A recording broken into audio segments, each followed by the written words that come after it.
President Kagame must be understood at different levels. Level number one, that he himself was a refugee after the first genocide in 1959.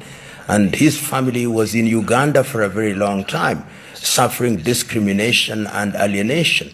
And when he was in that space, that he himself participated jointly with President Yoweri Museveni in liberating Uganda when he was a part of the NRA-NRM.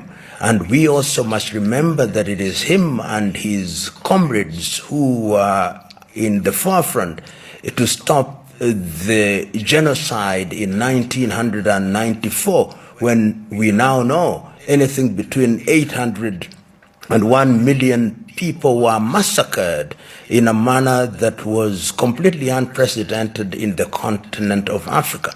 So he must be understood in the context of the genocide, and that he is a leader who emerged from that space. And when people have called President Kagame a dictator, I've denied it. I've said Kagame is a disciplinarian.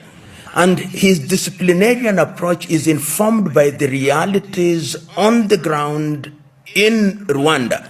And remember that around Rwanda, there are also people who ran away, people who belong to the old regime of Habyarimana and who are in the army, and people who are civilians who are involved in the massacre of the Tutsi and moderate Hutus in Taharamwe, who are actually still in the Democratic Republic of Congo. And when, therefore, it is said that Kagame is an expansionist, and he's been accused of being an expansionist. In fact, he, together with President Yoweri Museveni, have been accused of wanting to create what is called the Bahima Batutsi Kingdom. I don't think so. I hold the view that what they have been trying to do is to say that we have a territory whose integrity we want to protect.